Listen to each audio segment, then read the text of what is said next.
مولاي صل وسلم دائما أبدا على حبيبك خير الخلق كلهم مولاي صل وسلم دائما أبدا على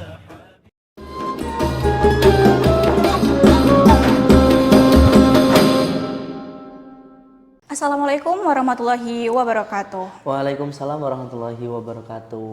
Halo teman-teman semuanya, gimana nih keadaan kalian? Semoga selalu dalam keadaan sehat ya, dan semoga puasanya tidak bolong nih. Nah, sebelum kita membahas lebih lanjut terkait tema kita, alangkah baiknya kita perkenalan dulu gak sih, biar tidak asing seperti dia. Oke, perkenalkan, saya Salsabila Alfilaila, mahasiswi aktif BKI semester 6, dan tentunya di sini saya tidak sendirian, ditemani sama narasumber saya yang ganteng dan kelihatannya aktivis banget nih Kak.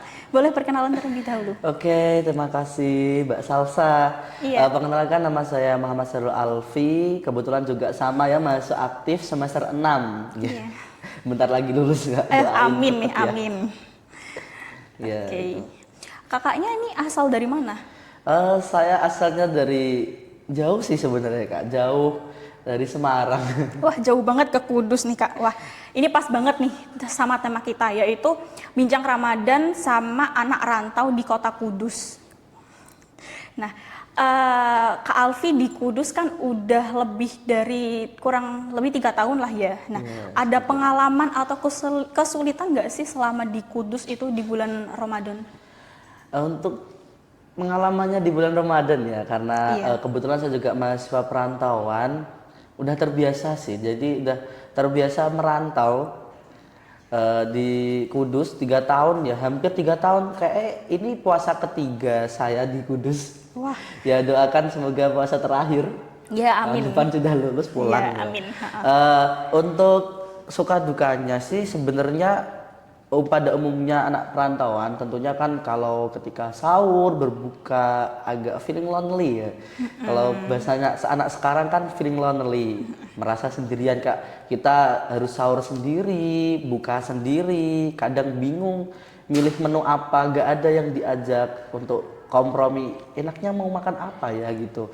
Kayak mikir-mikir sendiri. Jadi yang kadang buat sedih tuh kalau tiba-tiba kepikiran pengen buka sama masakan orang tua, masakan ibu ya. Terus kalau sahur kadang kangen dibangunin sama bapak gitu loh. Yang biasa bikin sedih itu seperti itu. Tapi kan kalau kita di perantauan itu kebetulan saya juga di perantauan sini mondok ya. Iya. Jadi feeling lonely-nya agak terminimalisir. Cuman yang paling kerasa sih kalau mau buka aja, kadang kangen suasana di rumah gitu. Tapi karena saya sendiri di pondok yang rame ya, rame sama anak perantauan lah. Ada orang jauh juga, jadi kita sama-sama menciptakan suasana di pondok itu biar lebih ngangenin, biar kita nggak kepikiran sama orang rumah gitu. Oke. Kak Alfi ini kan anak pondok, berarti kalau sore kan ada ngaji dan ada ibadah gitulah ya. Nah, menurut Kak Alfi nih, pandangan dari anak rantau di kota Kudus itu ngekos, itu kayak gimana sih untuk menjaga ibadah itu agar tetap stabil?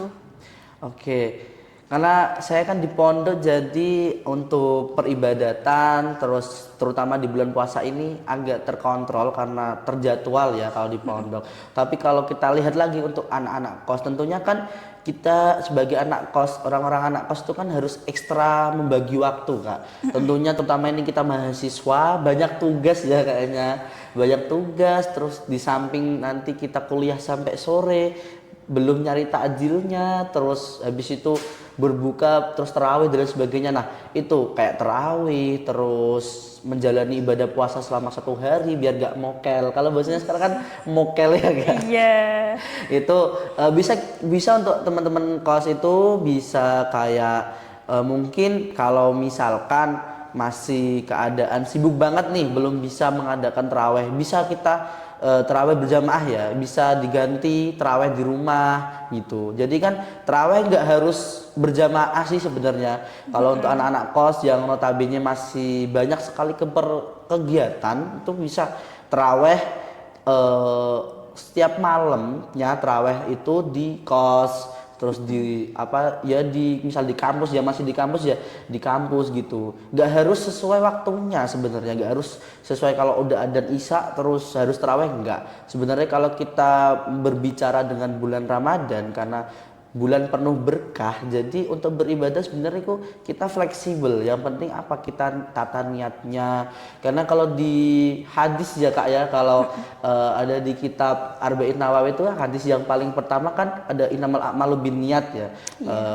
Innamal a'malu binniyat wa innamal likulli imri'in ma nawa, yang maknanya itu apapun yang kita dapatkan itu apa yang kita niatkan itulah yang kita dapatkan. Jadi kalau kita udah mulai niatnya baik, niatnya menata, oh ibadah puasa, niat taraweh, walaupun waktunya tidak sesuai habis isya sekalian langsung taraweh, enggak, kita ganti di malam-malam. Karena kan habis taraweh ada salat witir Kak ya. Iya, Salat witir tuh kalau di agama Islam itu dibahasakan seperti sholat malam. Gitu. Jadi yang penting pelaksanaannya di malam hari, nggak di siang hari, Kak. Itu yang bisa kita namakan sholat witir. Jadi terawih sama witir kan bisa tuh, nggak harus menyesuaikan waktu sholatnya, tapi yang penting kita sudah niatkan dan kita laksanakan. Untuk anak kos seperti itu Kak. Terus untuk puasanya nih, supaya puasanya tidak mokel, itu biasanya kita kalau anak-anak kos sekedar info nih, untuk anak-anak kos hindari pergaulan sama teman-teman yang nginfo mokel, terutama gitu lah. Info mokel itu yang sangat, kalau zaman sekarang tuh kalau orang-orang nginfo mesti info, terutama di Kota Kudus ya, banyak sekali food court yang menggoda kayak seblak Mbak Erna, terus gacoan gitu kan, menggoda sih Kak siang-siang gitu. Mungkin sekedar info untuk para owner gacoan seblak Mbak Erna dan seblak-seblak yang lain, kalau siang hari silahkan disetel murotal biar yang mokel ingat mokelnya.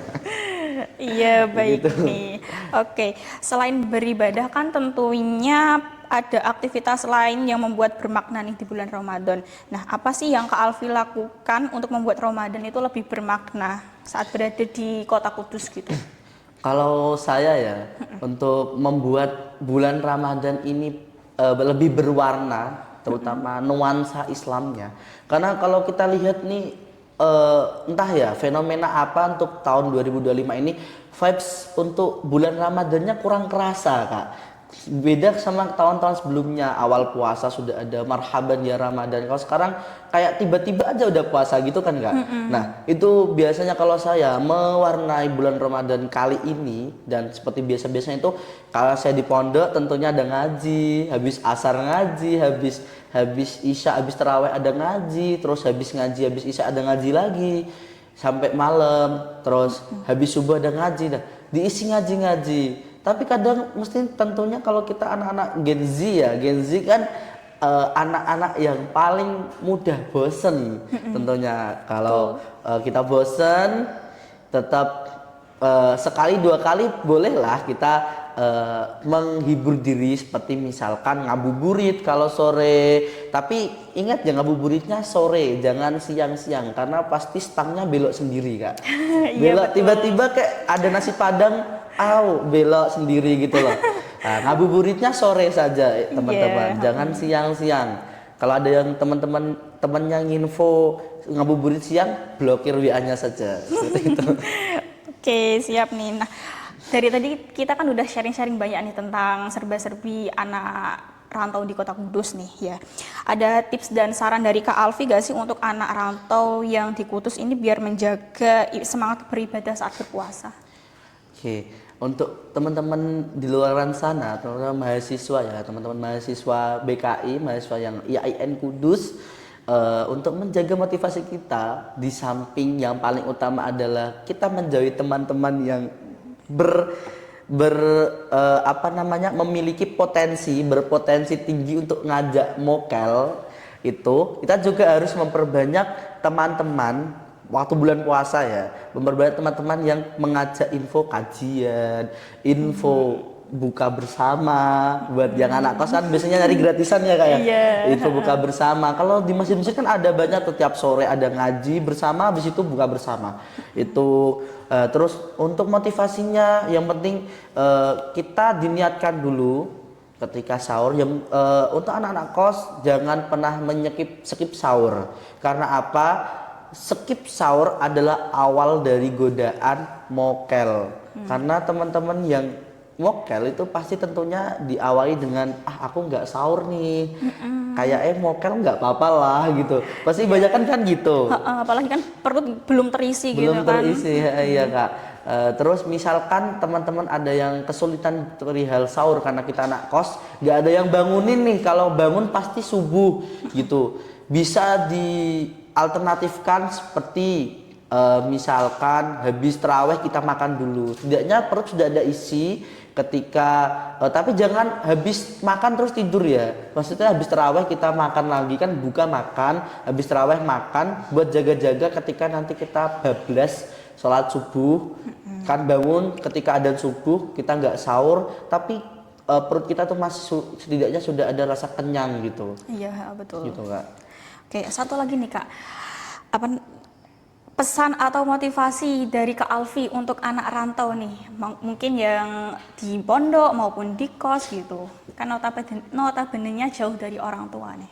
Untuk anak kos yang menjalankan ibadah Ramadan, ibadah puasa, tetap semangat tentunya.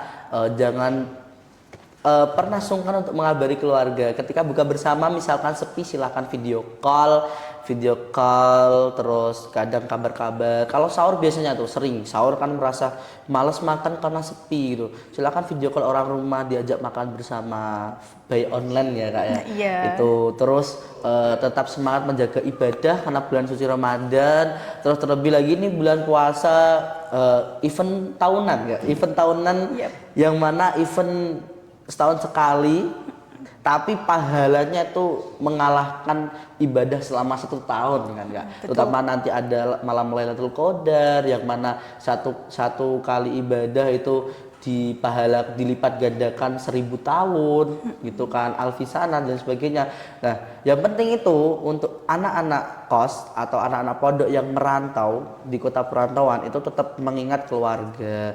Terus jangan pernah berkecil hati ketika kayak merasa kesepian dan sebagainya. Kita anak-anak kos, anak-anak rantau, kalau bisa saling merangkul sesama anak rantau. Itu aja sih. Tipsnya adalah saling merangkul sesama anak rantau. Pasti nanti merasakan punya keluarga di sini gitu. Oh ya, betul. Sama-sama anak rantau pasti akan ada rasa kekeluargaan tersendiri gitu Kak. Oke, terima kasih ya Kak Alfi. Nah, Yeah. karena kita tadi udah panjang lebar nih mengenai sharing-sharing terkait serba-serbi anak rantau di Kota Kudus, kami cukupkan dari sini. Nah, karena kita tadi udah sharing-sharing banyak nih tentang serba-serbi Ramadan anak rantau di Kota Kudus, kita cukupkan sampai sini saja. Selamat menjalankan ibadah puasa 1446 Hijriah. Semoga kita semua dilancarkan rezekinya, didekatkan jodohnya, dan dimudahkan segala urusannya. Sekian dari kami. Wassalamualaikum warahmatullahi wabarakatuh.